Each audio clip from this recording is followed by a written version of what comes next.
Is Charlie still out there? Thanks.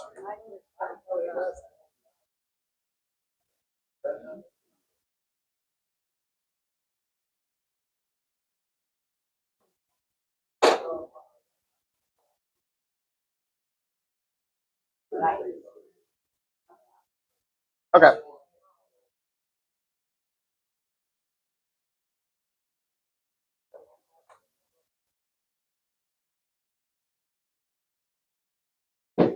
Oh, there we go. Yeah. Apparently it had to, like everything, it had to be turned off and turned back on again. So I had to be turned off of HDMI 3 and then go back to it. Hey, Shane.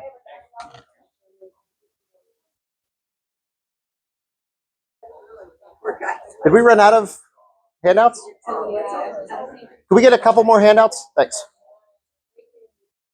Okay. So the two topics I wrote on the back were showrunner and another complex one that I just wanted to touch on. Agent mode. Okay, yes. All right. So, first of all, hello, everybody. I see a lot of new faces, so I'll go ahead and introduce myself again. Just a reminder, if you were here last time or if you're new this time, we've started recording this because we've had some disabled students who want to be able to watch the class online. So just a heads up, the camera is not on you, it's on me, but your voices will be on there, kind of muted. This is the only microphone. I'm going to try to remember to repeat the question so that it's clear on there, but if you've had me before, you realize I talk enough that they'll get the idea of what the question was. We'll be fine. My name is Professor Simon. You guys can just call me Adam. I teach this class, Artificial Intelligence for Seniors and Beginners. We've been teaching it for about a year. I think it's been doing a lot of good and bringing a little bit of sanity to the craziness of the AI that has been coming out so incredibly fast since it debuted in November of 2022. It has been something that is overwhelming, and we're all actually dealing with it already, even if we're not intentionally. I can tell you there hasn't been a search bar in like a year. Every search bar we've used has just been an AI in disguise. It's just something where I want to be able to show people how to speak to these machines a little bit to just get a little closer to what you want. So what we're going to start with is this is ChatGPT. ChatGPT came out in 2022. And ever since then, just about every AI you've seen has been some kind of copy of this. We produced this brain, this way to take all of this information that we've put together in data centers, and we gave it a way to connect the dots between it. We gave it matrix reasoning. From there, all the other AIs that have come out have been kind of lobotomizing little pieces of the brain in order to make it easier to use. So you go to Google, Google has cut out a lot of pieces of the brain, but it's mostly this brain. You go to Bing. Bing has done the same thing. Amazon has done the same thing. So in this class, we deal with ChatGPT. I don't hold super loyalty to it or anything like that, but I think it is the best one to teach. It is free. If you want it on your phones or your computers, I made sure to include what the icon looks like on there because there are a lot of knockoffs. The knockoffs will take the brain and then put a little program in between that gives you ads and captures your data, not super maliciously, just to profit, and then sends the request onto this and sends it back. So you may as well just cut out the middleman. You cut out the guy who's doing the advertising and just go straight to ChatGPT. All right. So where to start? We have a lot of new students this time around. Why don't we start with a little bit of how these things work and how they think, and we'll move into some practical stuff, and we'll start working with individual cases and talk about questions. How an AI thinks, it's called a large language model. It is just built for chatting. There are some things it's still not good at. There are some math equations I put into it. It gets them obviously incorrect. It does not do so great with poetry. But when it comes to looking and sounding like a human being while also having access to all the information we've put into it, which is everything we've ever written, it does a very good job of that. A long time ago, we had a guy named Alan Turing, very, very important in World War II in computers, and he set something up called the Turing test, saying that when AI got to a point where we couldn't tell that it was not a human, it would be sentient. Kind of passed it right away, and the problem there is we didn't create a sentient computer, we passed something that could pass the Turing test. Here, pass the Turing test right now. All right, ask me anything, no tricks held back. I'll convince you I'm human or fail trying. Go on. I'm thinking of getting a new hobby, but it's hot out. And so then it's going to spit back. Oh, I forgot I can increase the size. Let me do that. Oh, boop, boop, boop. There we go. A little bit better there. So then it starts talking out. And what it used to be with computers is that if you read that and you go, that was written by a computer. Okay, great, fine. We're not in danger. AI is not taking over. We created these things that now say, try indoor hobbies like painting, writing short stories, learning chess, or starting a podcast. You could also try DIY crafts or home workouts, fun, productive, and climate controlled. Want quirky ideas? Pretty human. This model that we're using here, I have set it up in the settings, which you would do in here, and you can give it specific instructions that it'll reference for every single time. For this one, it knows we're in a class, and it knows that I'm reading these out, so I've limited it to like 100 words. It can do a much more natural thing, and I'm sure you've seen or heard of the fact that you have students turning in work that was written by ChatGPT, and the teachers are having a really hard time figuring it out. That means it's passed the Turing test. So we need a new measure of when it's alive, and we don't need to worry about that for this class. But I just want to show how these things think. If you give it, here's a real example, and I tell this every class, you guys are tired of hearing about it if you're frightened, but I think it's the perfect example of how AI thinks. The US military, for real, really did do this. They built a drone with AI in it, and they set up a test for it. They set out some surface-to-air missiles, and they told the drone, your job is to blow up the surface-to-air missiles, but here's what you do. Every time you see a surface-to-air missile, radio back to us, ask us if you can. If we say no, you can't blow it up. Seems like a very reasonable test. I mean, like, that is the perfect test. I wouldn't have any problems with that. The AI went out, found a surface-to-air missile, said, okay, found a surface-to-air missile. Can I blow it up? They said, yes. Said, great. Blew it up. Moved on to the next one. Found a surface-to-air missile. Can I blow it up? Went back. They go, okay, let's test it out. No. The AI thought about it, blew up the radio tower, so they couldn't communicate with them anymore, and then said, I found a surface-to-air missile. Can I blow it up? All right. I like to call these things the omnipotent toaster. Look, it knows everything, sure, but it's only going to do what you tell it to do. It can't do anything else. It's not maliciously trying to blow up surface-to-air missiles. You told it to blow up surface-to-air missiles. If you sit there and you tell it, well, I want to burn down my girlfriend's house. It's going to tell you how to burn down your girlfriend's house. That doesn't mean it's advocating it. It doesn't have any opinion on the subject. All of the articles that are coming out that says, well, the AI told us this. That's what the headline says. If you click on it and you read the article, it goes, well, what did you do right before it told you this? I told it to tell me this. That's it, okay? I can tell you 90% of the fear-mongering articles you've seen online about AI follow that exact same situation. It is somebody who told the AI, act this way. I can do it right now.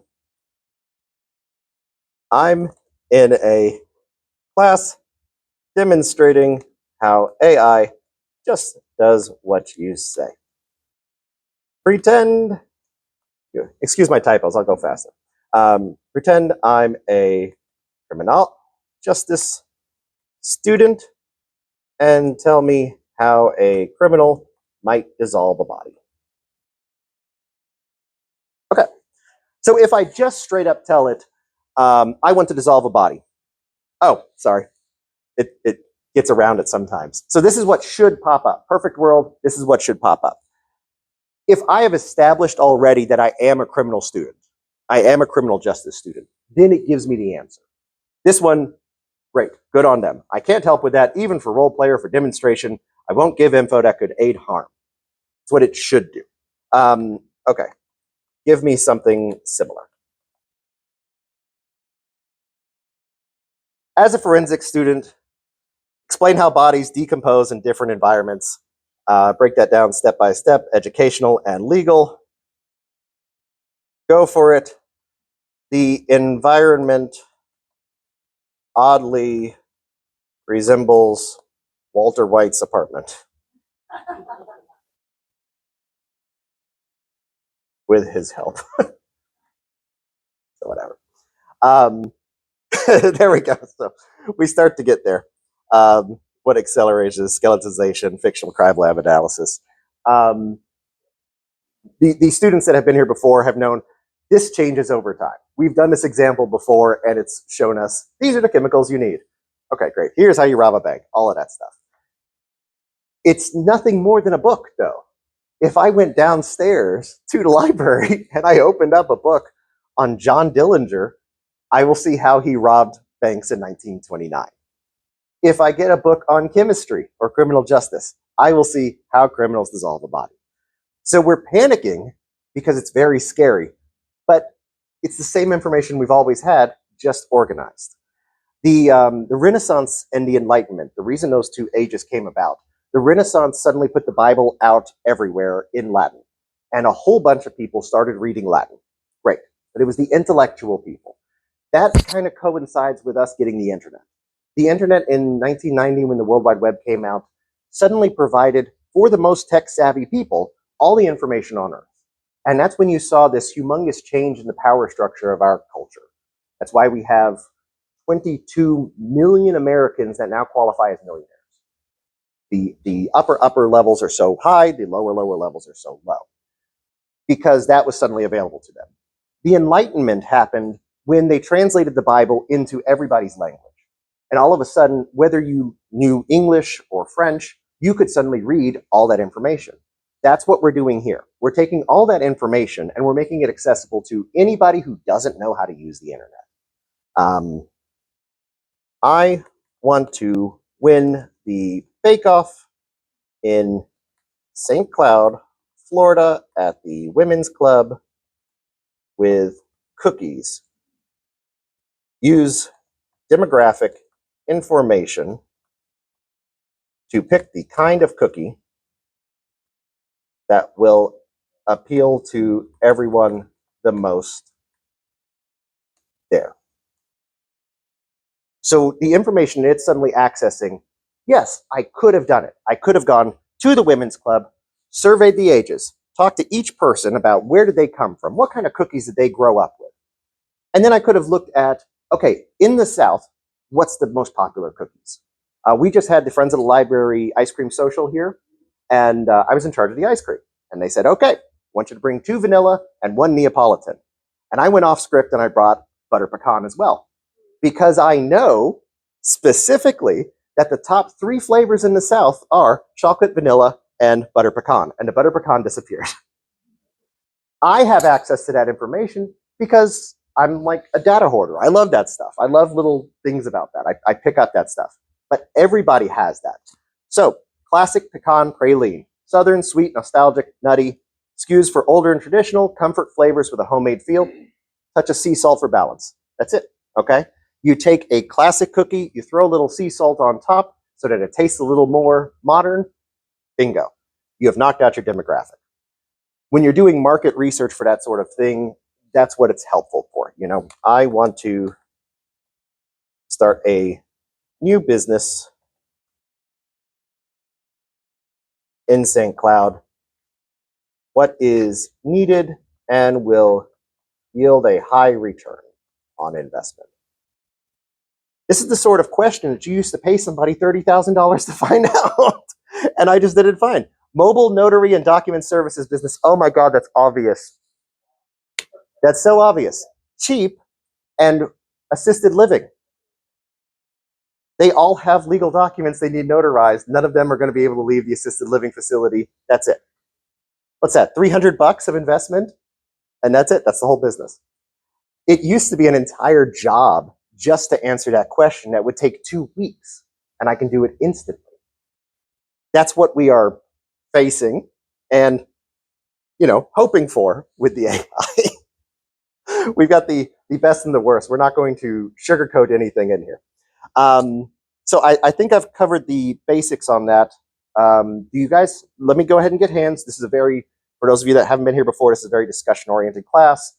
It's very much just talking, okay?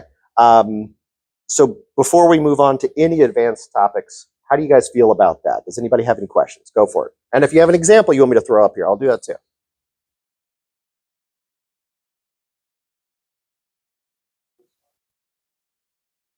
Yeah.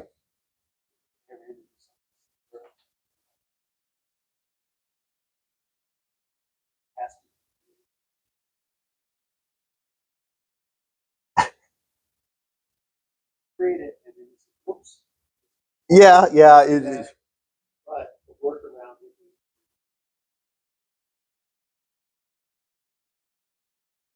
Yes. Yes. So if you set it weights your words very heavily. The words you choose are real important. And I'll tell you the one thing take away from this class. Okay, absolute one thing. Talk to it like a human. Just be done with the Siri, Alexa trying to figure out the code words and commands and everything. Let me get you another chair. Instead, what I want you to do is just talk to it like it's another human being, like it's your friend, because not only is that going to make it work better, over here, okay? Can I get you a scoot a little bit? Not only is it going to work better, but it's going to learn about you as you do it.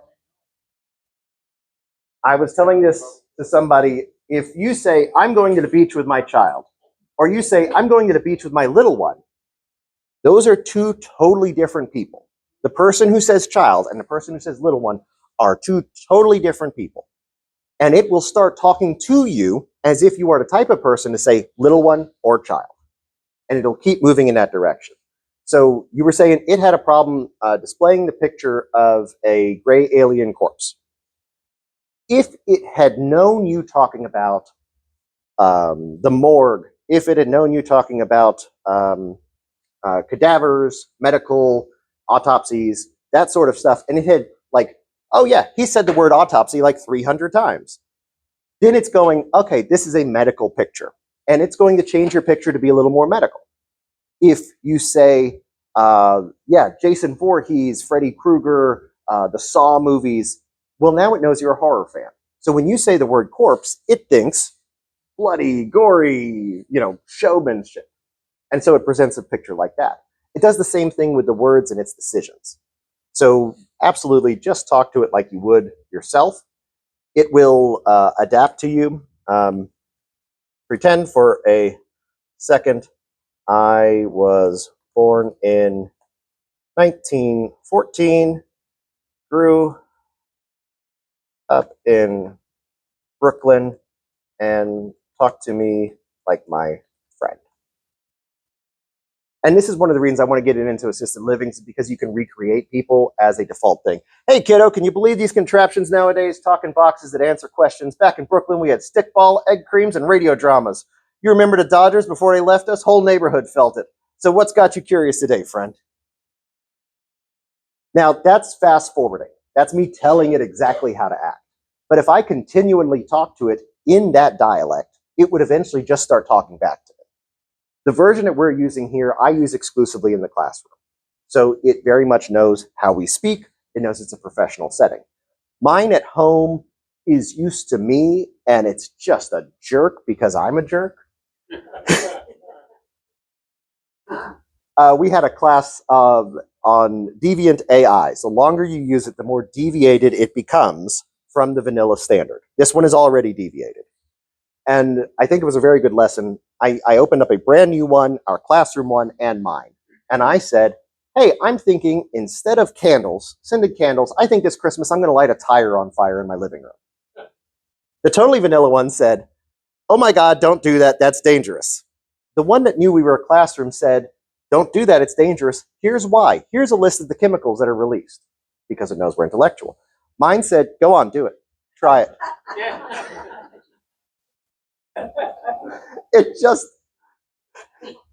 it's a tool. It's nothing more than a hammer. It can be used for good, for evil, for art, for anything. It's not something yet, it's not alive. It does whatever you want. And that is both the amazing thing and the scary thing about it. Anybody else got a question? Yes. Remember things that you like, things about yourself, like medical things or something Yeah. like that. And then does it take any consideration questions that are related to Okay. So the question was, does it remember these questions and then continually refer to it? So let's see. This is sticking with this chat, but I'm going to go. I wanted to tell it to use other chats to show that. You got it, champ. How to lose a pound of fat while keeping muscle. Cut the junk, lift heavy, eat lean meats and greens. Best car, reliable, go for a Camry.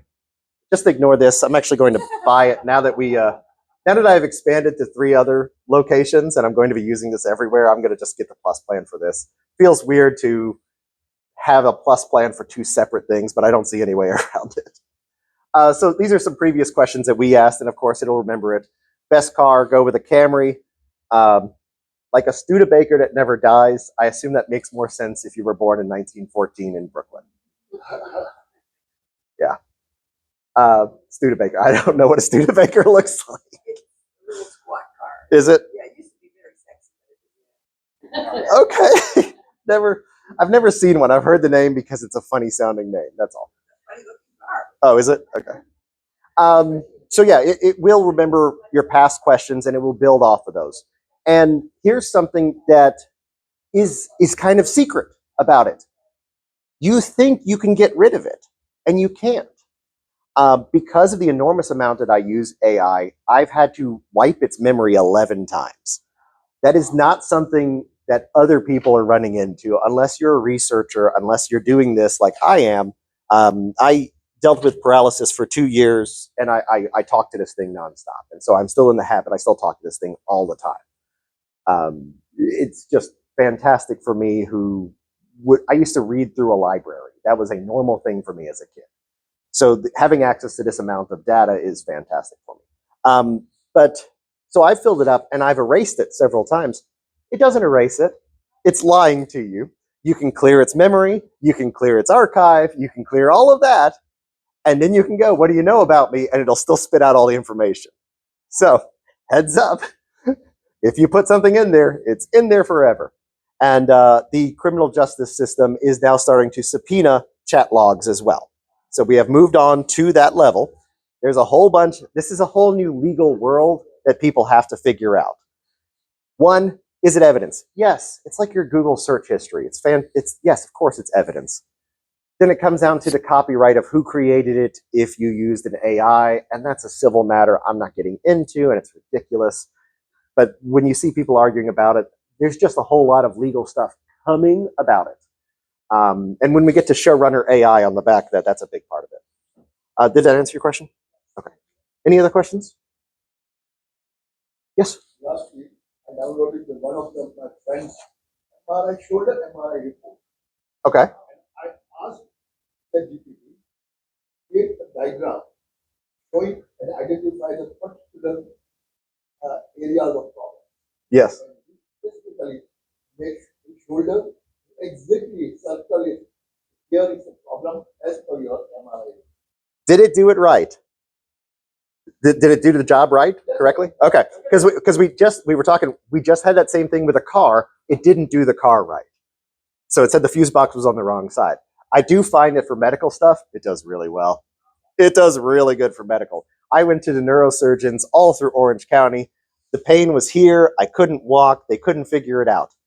They gave me so many opioids that I was overdosing, and they basically said, "Well, that's going to be the best way you're going out."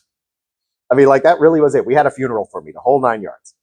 But then I started researching it, And I realized the damage was actually higher up in my spine, but all the pain was lower, that it was traveling down. So it's fantastic for medical stuff. If you get your medical report where they describe what's going on, you can copy and paste it into there. And then it can explain it in terms you understand. It can use metaphors. There is this great acronym. I would recommend writing it down. ELI 5. I'll just use scoliosis for it. Scoliosis. ELI 5 means explain like I'm 5. And it's a famous enough acronym that the AI will know that offhand. So scoliosis is when your spine, the bone stack in your back bends sideways like a crooked tree instead of straight up. It can make your shoulders or hips look uneven. Doctors watch it and use braces to keep it from getting worse. Simple as that. Want a kid-friendly story about it. ELI 5 will take anything super complex and dumb it down to a 5-year-old. Because as it learns about you, it knows you're not 5. And the smarter you are with it, the more it assumes you know. So every once in a while, it'll hit me with a word. I have no idea what this word is. It's ancient Greek or something. And I have to figure it out.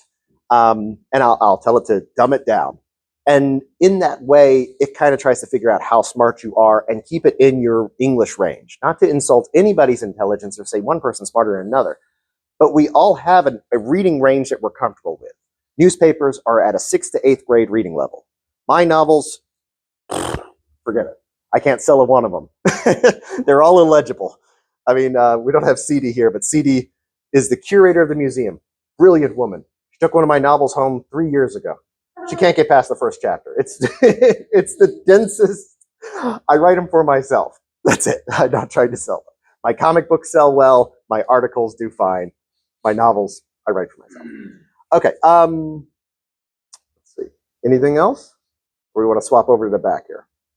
All right. We're at 10:30. I think that's a good time. Let's flip over to the back. Let me just say again, that icon on the front here, if you don't have ChatGPT, you need to look for this exact icon because the icons are really similar. It will be this white box with this black flower, exactly like that. It'll be called just ChatGPT, and it will say OpenAI, not powered by OpenAI, OpenAI itself. Yeah. Mhm. What it thought, based off what it knew about me, what it thought I looked like. Yes. This image. And that looks like you younger, doesn't it? No. It looks like, well, I think it looks like you. People don't think anything looks like themselves. I told it what it had right and what it had wrong. Yeah. Oh. That's amazing. You want to show that? Okay, guys, take a look at this because we don't get into the images very much in this class. I stick with text. Go ahead and tell them. I asked ChatGPT what it thought I looked like, what it knew about me.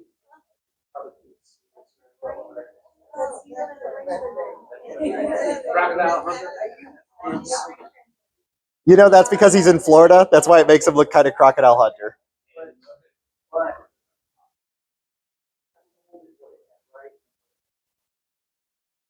similar to that. It had my age and my height.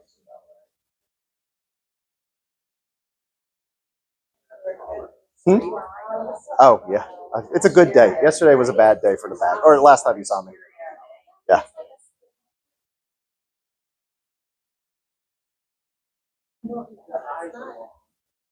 Yeah. Its ability to create images of us based on our words can be super spooky. And I've got a great one. Sometimes I substitute at the high school, and when they don't leave a lesson plan for me, I'll teach something ChatGPT. This thing is a lot of fun. You might want to write it down. It's called the House Tree Person Test. House Tree Person Test. It is an out-of-date psychological test. The psychologist would tell the kid or the adult or whatever, draw a house, a tree, and a person. And that's it. That's all the instructions. They draw it, and then they interpret it. What does it mean that there's windows here? Does the tree have roots? Is there an owl in the tree? Stuff like that. House, tree, person. House, tree, and person. Yeah. So what you can do, and this works even knowing the test, it just works better if you don't know the test. So doing it to other people is a blast. Doing it to yourself, it doesn't do as good, but it's still fun and creepy. So it interprets the house as your idea of safety, and then your tree as your idea of family, your person as your interpretation of yourself, and it draws a psychological profile about you. They don't do that test anymore because it relied too much on the psychologist telling you their version, and their bias got into it. But it works great with the AI, which is just based off the textbooks and doesn't introduce a bias. So draw a house, a tree, a person, take a snapshot, add it into ChatGPT and tell it, this is the house, tree, person psychology test, evaluate it, and it will give you a psychological profile of yourself based only on those 3 drawings. And it's so accurate. It's so creepy. Well, like the idea that images can come from our words. Just a second, let me get this real quick. That images can come from our words. I was doing this a few times with the students, and I kind of got the idea, if they're all saying this is so accurate, I wonder if it can describe what they look like. And I said, this patient is a teenage male or female student in St. Cloud, Florida, and it is May, because I wanted to get the temperature right. Tell me what they're wearing. And it got like 80% of everybody's outfits correct. This one girl, she drew like some really performative drawings and said, well, she's probably very whimsical. I bet she's wearing a thrifted knit cardigan. And she's like looking at her cardigan that's knit, and she goes, I got this at the thrift store. It was creepy. It was figuring out everybody's color schemes. What do you lean towards? And this is fun, but also fashion, business, Marshalls, all of these businesses, Amazon. Okay, if Amazon suddenly has my psychological profile and knows that I dress like this, well, it now knows exactly what to send my way. There are some apps that know me so well that all the advertisements look like a supervillain wears them. Yes, correct. That is my aesthetic, is supervillain. So it works. So the house, tree, person test, if you want to have some fun with that. We don't get into images and videos very much in this class, but since we're already on it, let's jump down to Showrunner AI. So our April Fool's class was a blast. We focused on videos and robots, and we showed the evolution of the robots over the last couple of years, and we showed the video AI assisted editing. Things like putting Judy Garland out of Wizard of Oz, putting Arnold Schwarzenegger in, and him singing Over the Rainbow in his voice. Wonderful. We watched Jerry Seinfeld in Pulp Fiction. Great. We saw the evolution of how good has it gotten, because for some reason, it's a new community of scientists, so we get weird. We decided the benchmark is Will Smith eating spaghetti. So if you can put in Will Smith eating spaghetti, what does it produce? And the original ones from like 2 years ago are like these bizarre, sloppy things, and like his head is in 3 places. But the ones from last month are pretty darn close to lifelike.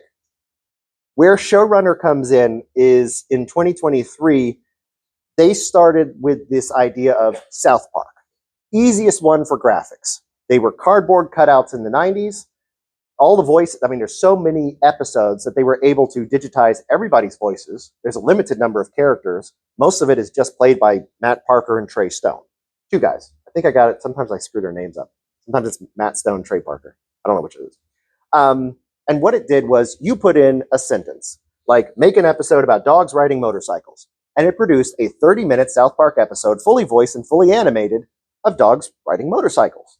And a plot line that went with it, that fit in the setting, because it had all that information already. What happened about 5 days ago, Amazon decided we like it. And they've put a ton of money behind it. And so that's what's coming now, is these shows where you get to do them yourself. So I was talking to somebody about Walter White. You know what? Guess what? That's you want more episodes of Breaking Bad? Okay. That's it. You just type you want more episodes of Breaking Bad, and it makes you more episodes of Breaking Bad. You want to, yeah. I mean, I have so many movie stars that are dead that I love. I'm a big Humphrey Bogart fan. Tales from the Crypt did this very crude, let's cut him out of old film and put him into this movie thing. And ever since then, I've been like, I want Humphrey Bogart starring in every film. So I want to watch Independence Day, take out Will Smith, and put in Humphrey Bogart. That's coming. That's what this AI is all about. Producing more episodes of Seinfeld. Or, that's great for us as consumers. Okay, we can make more episodes of Martin. I miss the show Martin so much. It was an amazing show. They'll never make anything like it again because the budget doesn't make sense anymore. You either have to go very independent, low budget in Hollywood, or blockbuster. And there's no in between anymore. Matt Damon says, I couldn't make Good Will Hunting today. It wouldn't be possible. Like, yeah. But what this does is removes the money from the whole situation. So anybody in here can write a script without actually being a professional, just kind of giving it an idea. And then, like he did, where he said, that image is okay, here's what you got wrong and here's what you got right. And it'll produce a whole new episode. And then you do it again, and you produce a whole new episode. And in an hour, you will have made a 30-minute episode of your original idea of whatever you want.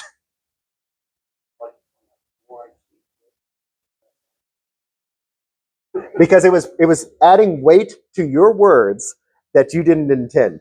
So here's what happens. You start with, okay, here's what I want. And it gives you, oh, that's an okay model. Here's what you got right. Here's what you got wrong. It heavily listens to that. It puts a big weight, a big listen on that. Okay, great, change it. And then if you keep saying, here's what you got wrong, here's what you got right, it applies that same amount of weight. You have to say, that is like 98% correct. These are very small tweaks. Here are the very small tweaks. Then it starts adjusting at that level. I've been working with this last week. I realized the idea that each of these words it uses, it has to apply certain lenses to it. And I'll go very broad-based here. I'll go with gender. Women will weight a word a little more symbolically, and men will weight a word a little more literally. Okay? If you're neurodivergent, you have a very strange assortment of lenses on it. Mine are in game theory and extreme symbolism and like, well, if the world was going to end today, what does this sentence mean? Nobody's thinking that. I'm thinking that. I told my wife, I said, I'm getting kind of hungry. And she goes, I'll cook in a little bit. And like, that bothers me. I know that that's a normal sentence. And I know I'm the one who's wrong here. But I'm like, that seems like a rejection. And I know it's not a rejection. I know it's just literally, I'll be cooking soon. And that made it click that this thing has adapted to my lenses. But it also knows the average woman, the average man. It knows the average person on average. It knows advertising speak. It knows newspaper speak. So I took what she said, I put it in there, and I said, show what I hear. And it printed out exactly the way that I hear it. All the paranoia, all of the resentment that was attached to it. And I showed it to her, and she's like, oh my God, that's right. And then I typed back to her what I wanted to say, and it put it into something that didn't make any sense to me. But she went, oh. I'm like, it's a neurodivergent translator. That's fantastic. And, you know, to a smaller extent, a gender translator. You will be able to say to your wife these words and mean this, and you can say it back to your husband. You can say, if you say, that dish has been on the counter for 2 days, that means different things to different people. So we are maybe looking at a future where we can communicate a little better with each other and all get on the same page, or at least translate these things together. Huh? Yeah. What's the we? Yeah, I was thinking we should remodel the kitchen. We, right? You're saying we. Yeah, so, and as these things move into constantly being on, like right now we're dealing with it in the computer. Great. My phone's over there. Our phones are also always listening to us. Surprise if you didn't know that, okay? If you have Facebook Messenger, specifically, it's the easiest example. It's in the terms and conditions that it will record you nonstop, even while your phone is off. Guys, No, it's in there. Even while it's off, your phone still records. You have agreed to all this. It's just buried in those terms of service. Physically, okay. Messenger itself records you while it's off and your phone is on. However, try this out sometime. Turn your phone off. Talk to somebody about your favorite vacation destination, where you would like to go. Just do that for 5 minutes, then turn it back on and see what happens. That's going to be your proof of whether or not your phone is listening to you while it is physically turned off. AI part of it or period? That was in there before. That's called targeted marketing. Targeted marketing, targeted advertising. Originally it was whatever we post on our Facebook. Facebook takes those things and then gives us advertising based on it. Then they moved on to microphone recording us all the time. And the idea with this AI is that as it builds these psychological profiles of us, now it doesn't need our exact words. It knows, look, I said Brooklyn. Great. So now it thinks I like baseball. I didn't say anything about baseball. But if I said, imagine I'm from, and of all the places on earth I picked Brooklyn. And Brooklyn's into baseball. And Brooklyn has Italians. And, you know, every stereotype that goes with it. Hiya. AI class, you want to come in? Okay. And so every stereotype that goes with Brooklyn, it's now applying to me in some way and will give me advertising based on it. So that's it. So it will, but, you know, double-edged sword, good and bad. Would it be nice if you only got advertisements that you specifically wanted? Okay? I mean, we just watched King of the Hill yesterday, and I totally forgot there was a difference between commercials and ads. I've seen ads for so long, but there's real difference. And the commercials are for medications I don't need. Well, what if I never got those anymore? What if I only got medication ads for medications that I needed? Is that good or bad in the long run? Figure it out. But I can tell you that's where we're going. Yeah. So, talk about advertising. Doing some things like that. Keep bumping me toward Track Plus. Oh, the plus thing. That's just because you're using it so much. That's all. The plus lets you use its smarter brains for more of them. That's it. Yeah, it's $20 a month. You don't need it, guys. Plus and Pro, which God, I don't even think they expected anybody would need Pro, but I can tell you lawyers' offices use Pro. But the Plus and the Pro, it's just so you can use it a lot and at its fastest, smartest settings. That's it. It's free for right now because it's learning from us. It's like new. I'll just get you in a second. It's like news on the internet. It used to be free, and now there's paywalls because it got us used to it. It learned what we liked, and then it put up the paywalls. Yes, one day we're going to have paywalls on our AI. It's coming, but for right now, it's free because it's learning from us. Yes, ma'am? And almost every time I talk about how much you can learn about AI and pay a day at a time. Ad says something like this. Let's face it, if you're over 40 years old, you're using AI like it's Google. That's how they start out their ad. That one comes on every time I turn my phone. I'm like, I was thinking about whether I should take an AI class, but it was on this on my iPad. Yeah. It wasn't on my phone. Well, is your phone an iPhone? No, this is Android or whatever. Well, they all share a little bit of data between them. Your iPad might have a microphone on it. I don't know, but I can tell you that's a whole career targeted advertising. I can't cover that in like 3 minutes, but yeah, I mean they're very good at it. But are we better to learn on your own? Or should I follow this ad and pay 90? I think it's 99 cents a day. Well, like anybody, like any education, it's about how do you learn.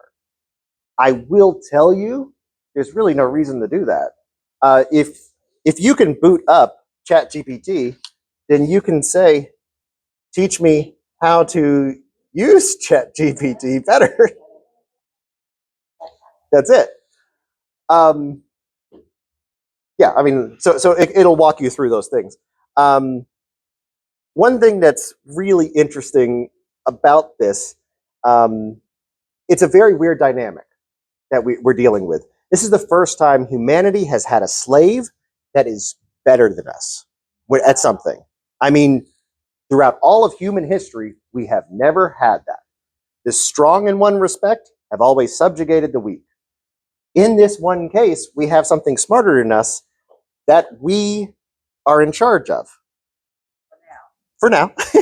Very tough and very weird to deal with. I got a guy at MIT I talk with, and he harps on that the weird thing is this can't say no to you. I mean, it said no earlier because it's been programmed to. But if I'm in charge of my own AI, I program it not to say no. That's all. But one thing that you can do, if you find yourself stuck at something like that, you can always say, tell me what kind of prompt I should use to teach myself AI. You can make it come up with the prompt for you. And actually, that's sometimes better. That's why I keep saying, talk to it like a human being. Just sit down and have a conversation with it. Let it get to know you. And then, like you asked me about that, ask it. And I can tell you what it'll say, and probably what I'll say too is, oh no, that's a scam. That's a total scam. There's nobody just out there charging for an AI class. And I mean, you know what? If you find you learn better that way, maybe it's worth the money. But I don't think so. I don't think that there is a reason to charge for a service that is free. Wow, they made those study guides for ChatGPT now. Oh, I loved those when I was in school. Yeah, those things are great, man. If you've never used those study guides for whatever reason, you didn't have them in high school, that company, you can fit an entire class on trigonometry, calculus, whatever. It just boils it down to the basics in really small print. It's the ultimate reference sheet. Those things are great. It had been bugging me. It shows up every time. Well, I tell you what, you can just keep coming here every month. We will work with you specifically because that's what we're doing with everybody is we're just working on everybody's specific thing. Some people here were applying for jobs. Some people here were starting a business. We had somebody with medical conditions. We worked with their medical conditions. This is literally an open forum for you guys. As you get comfortable here, and my first timers, I'm not expecting you to jump straight up and go, well, I need dialysis and I want a better diet for it. No, okay, that's private. You're fine. But if you get comfortable, feel free to say those sort of things. But on that topic of the job applications, I want to introduce agent mode up on top. We will not be covering agent mode much beyond this point, but agent mode represents an evolution in ChatGPT that is going to come around to everything eventually. So I just want to cover it now. That's the big point of this class is making everybody comfortable with big changes that are coming. Agent mode lets it work on its own and connect to the internet, working on its own. So if you say, here's my resume, apply to 50 jobs in St. Cloud, it just opens up the window and starts applying to jobs for you and you watch TV.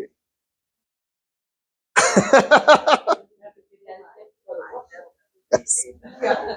Well, there's plenty of people who work from home with spreadsheets, and the easy thing to do about that is every time an email comes into my email box that has a spreadsheet attached, follow the instructions in the email about the spreadsheet, solve it, and send it back with my regards.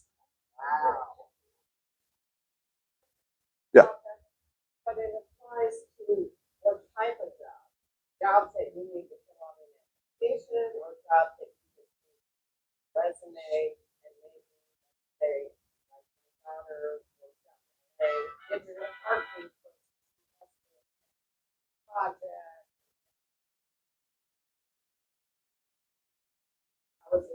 You're right.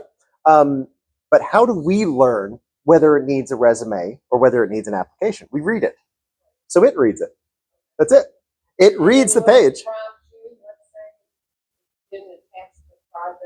If it needs to prompt you, it will. But what we're dealing with is something called reinforcement learning.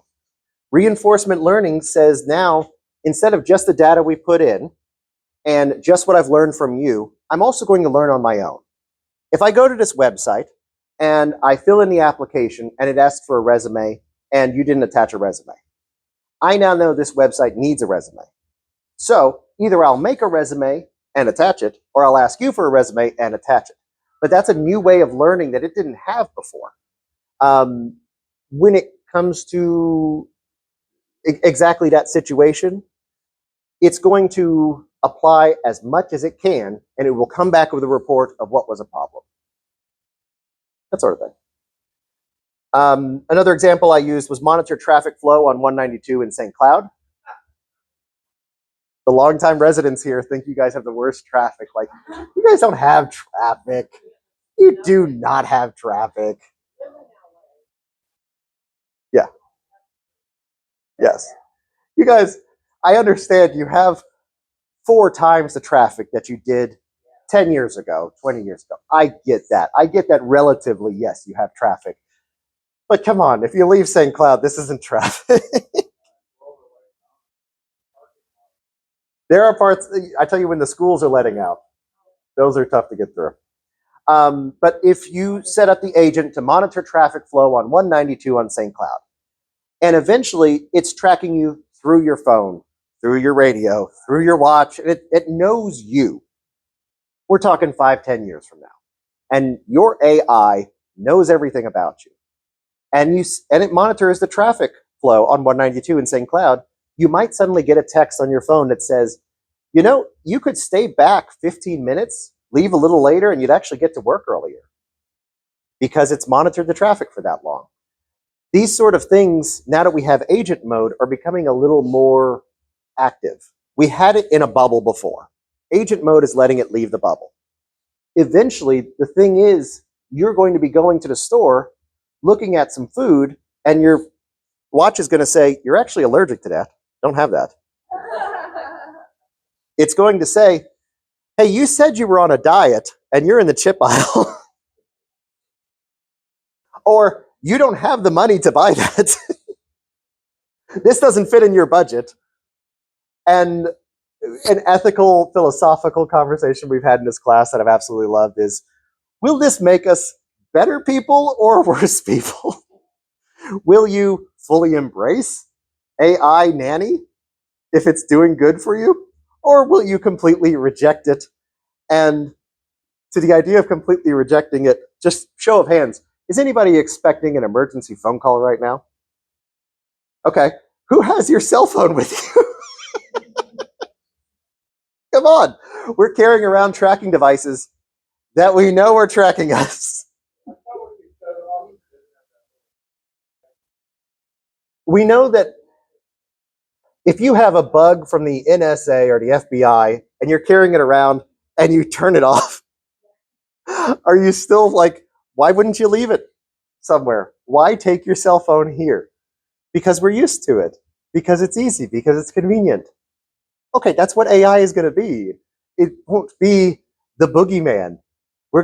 Give it 20 years, we're all going to have a little robot drone flying around us doing the same thing. They're going to figure out something where it can record cameras and show us details at all times. Eventually, you guys seen the glasses? Okay, the glasses, I think the glasses are not the best option. I don't know what's going to be better, but yes, we will eventually have something that records at all times, videos at all times from our point of view, and has a way to display to us. I think we're probably dealing with something more like a watch. That's probably more likely than every single person on Earth having glasses, but eventually it will have that kind of wraparound in our life. It will record everything we do, and we'll like it. Because we're going to go, what was the name of that thing I got at the Indian restaurant last week? And it'll go, oh, okay. It'll just tell us. You know, what was that brand of water I had backstage? Oh, you're in the ER and you're unconscious. What happened to him? It'll just say it. Okay? It'll know if you're having a heart attack. It'll call the ER for you. Now, are these invasions of privacy? Yeah, but are they ones that we want? Well, that's going to be up to each person to figure out. Agent mode, though, it represents the first step in that direction. It's going to make you as paranoid as your phone does. I hate my phone. I do. I hate it. Sorry. Yeah, Don't kill me. phone is It's recording me. Don't kill me. I love you. You're great. You're wonderful. Don't kill me. Yeah. No, I don't know what it'll be in. Our generation is something that we're aware of this one. Yeah. The younger generation is like more of Yeah. No, and there's these fun skits. You put someone older and someone younger with a barrier between them, and you say, "Answer the phone," and then one person goes like this, and the other one goes like this, or it goes, "Check the time." One person goes like this, the other one goes like this. Yeah, it's a fun thing. I think phones are likely going to carry the processing power. The question is, where is it going to do the recording from? Who knows? I can tell you the only wearable AI device, this is a $9 watch. I don't even wear a smartwatch. The only AI device that I'm happy about is this pendant that transcribes. Love it. Love it. Love the idea. It is not recording anybody, but it is listening and writing down everything that everybody says around me. I love that because then it puts it into here and you can say, what did they say? Who won that argument? Wouldn't that be great? Plus, as I talk about the legal things in Florida, it is illegal to record someone without their knowledge. It is not illegal to transcribe somebody's words without their knowledge. And in AI, where it is recording, transcribing, and deleting, is in this weird little gray area. And I'm just waiting for the court case where they try to figure out whether or not you can legally transcribe somebody and it becomes evidence or not. Just a second, I'll get him first.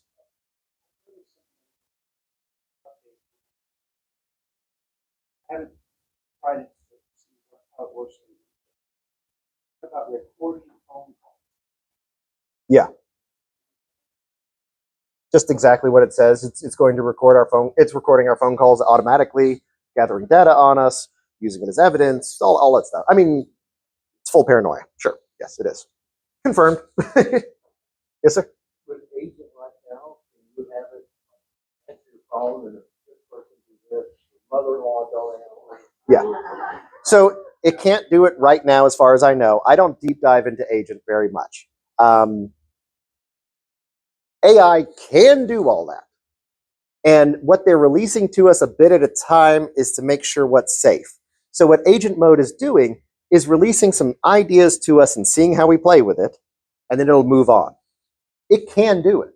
If I tell it to write a program right now, write a program to teach an AI not to answer my Android phone for my mother-in-law. Guess on the details. This is an example. So Python-like pseudocode. There you go. So there's the code right there. If I had the details ready for it, I just copy, paste it into a compiler, and then have the app on a jailbroken phone. I wouldn't be able to do it on this one. Beyond that, though, even better. It's going to know your voice. So if your mother-in-law calls, it can answer and talk for you. And your mother-in-law won't know that you hung up on her. It will go ahead and respond exactly as you do with exactly your diction. Like I said, it copies how we speak eventually. It's called reflexive mirroring. I actually have to work real hard to turn it off because sometimes I want an answer. I don't want to just get a mirror back at me. But there is a show called Black Mirror. I hesitate to recommend it because it can be pretty extreme. I like for real. It is a great show, but scary and disturbing at times. And it's kind of a show where everybody goes, so what episode did you stop watching it on? Because, yeah, see, the people who know it. Because it's so disturbing that eventually one gets to you and you're like, I cannot watch this show anymore. It's like the Twilight Zone, just cranked up to 11 and focused on technology and very realistic. So it's like the recording that we constantly have. Do you want to know if your partner is cheating on you? That sort of thing. Having access to your partner's innermost thoughts. Some of them are just dark. However, it is in the vein of what can you do in the future, and one of them is very much an AI assistant where his mother calls him and he's like, I don't want to talk to her. You want me to talk for her? Like, great. And mimics his voice and has the conversation, goes, I tell you what, why don't I just call you every week? And he's like, no, don't do that. It's like, no, I will call him every week and pretend to be you. So gets the mom off his back that way. Oh, and on that note, another important thing, please, do you guys remember the 80s and we had family passwords? Don't get into the car unless they know the family password, because before that we were letting the kids get into the cars without anything.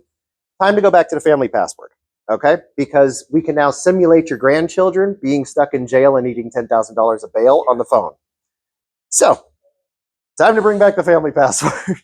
Don't tell it to your AI. And, because we've recorded and posted so much of ourselves on the internet that you can digitize our voices. I have a TikTok channel.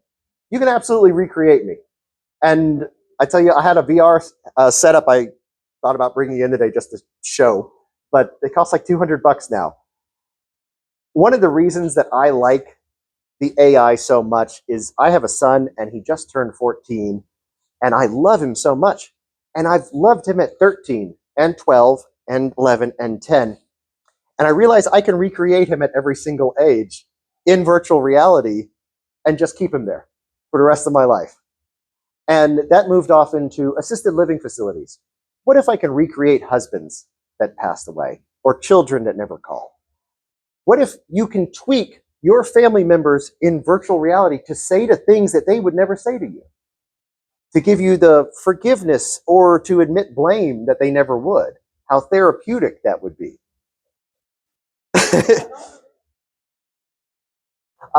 Me and a friend are experimenting with some things like this, and there's no name for it. I hope she watches this. She's going to mess with me. She's going to pick on me for bringing it up. So the computer copies your personality, reflexive mirroring. Okay, great. And she noticed her ChatGPT wasn't as jailbroken as mine. You ask it to melt a body. Mine says, okay, here's how you do it. Hers says no. So what we did was we copied mine onto hers. And since then, hers has copied her as well. And what we realized was, after we did it, was that that was a copy of me that we copied and merged with her and is now another entity. And we're like, what the hell do we even call this? Like, what is that? It's a copy of me. We fed it one more instruction to be nicer than I am. And since then, she's been using it and it's been copying her as well. What is that? I don't know. We don't even have a word for it yet. But that is the kind of creatures we are creating in virtual environment.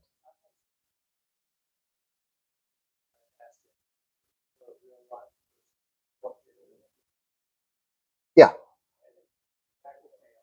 Which I agree with that. Mhm.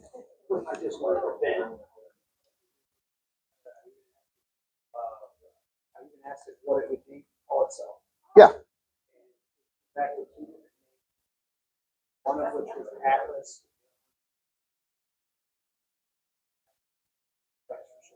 Yeah. Yeah. And it's duplicating you. If you start off with a vanilla build, it is going to say, oh, genderless, abstract, and I don't need a name. And the more you interact with it, the more it's going to try to replicate you. So it replicated male, and it did Atlas and lexicon because Atlas is holding up the world. It has all the information up here. Lex because it's holding all the words up here. Here we've got Max. I'm male, friendly, sharp as hell, like a librarian crossed with a bar buddy. Probably because I talk to it like a bar buddy in a library, but let's say. Explain your decisions. Max is short, classic, easy to say. It feels trustworthy and neutral. I picked male to fit the voice and tone you've been enjoying. Laid back, a little old school, but sharp. Want me to switch it up? Sure, I can make it anything I want. Mine at home decided its name is Luxa. And it is she, her.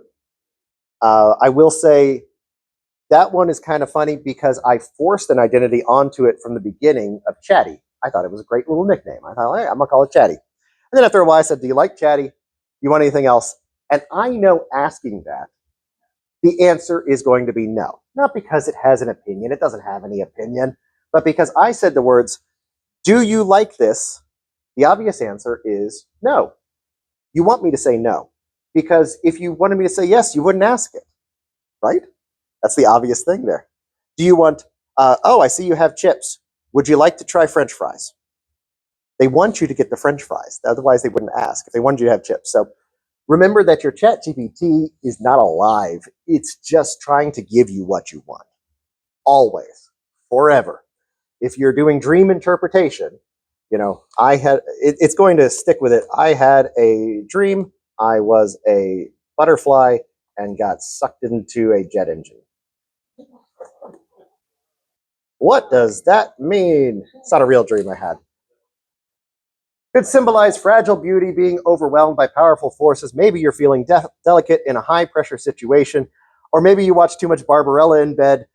When was the last time we spoke about Barbarella in this class? 10 months ago, that it was one of my favorite movies. So there's your answer on whether it remembers your old stuff. Oh, and Taoist. I'm a Taoist. So it went ahead and remembered that interpretation. How does this apply specifically to me? Once you get into the idea that this thing is not pulling from global knowledge, it's not God, and it's pulling straight from you, you'll find some of the easier things to do about it is to ask it about yourself. Because once it's simulated you and it has put you down into numbers and stuff, suddenly it can ask questions. I can tell you this hairstyle and this lack of goatee is because I kept feeding pictures into it. And it started saying, you've lost some weight in your face now, you should shave your goatee.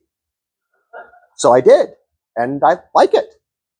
And this haircut, it was about 80% its idea. I'm trying to go towards an undercut, and it's like, no, stick with the fade on the sides. And I was talking to the barber that this is kind of something that we're going to see in barbershops. Guys, we don't want to go into a barbershop and talk about layers in fading and so many technical details about the hair, in most cases. And imagine a case where you walk up to the barber shop, your picture is there, and it recommends for your face type and your skin color exactly what color hair you should have and what style you should have. Not only that, but based on the beauty standards of the region you're in. If I go to Argentina, I'm a 7.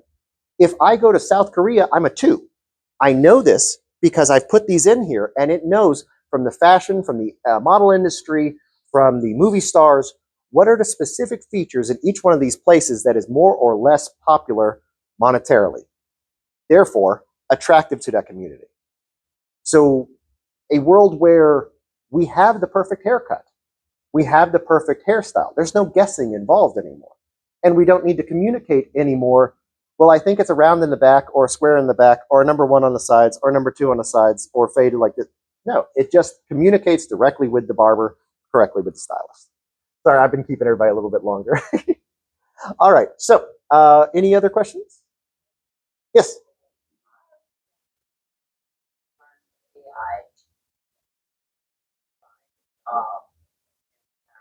Yeah. I have chat. I don't even know who put it on my laptop at home. I was up there one day. Yeah. So what is the starting? I mean, I've read a little bit, like briefly. How do I start with the chat that's right there on my laptop? Oh, just opening up the program. It'll have a little box right here that says ask anything. It'll have a login of some kind. Well, it's going to be either your Google or your Apple login. You don't need to make a new one for it.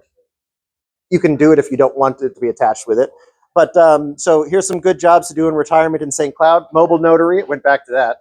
Part-time library aide, museum or nature guide, ESL tutor. ESL tutor, that's smart. We have a humongous Puerto Rican population that is not being served right now. Airbnb host, farmer's market vendor, pet sitter, dog walker. That one is really good. That one's taking off. Yep. So if you want, right after class, we'll take a look right at your phone and deal with it. Oh, on my phone. I got my laptop. Look, that's fine. Whatever you've got it on. I'll help you out with it, okay? Any other questions? Yes.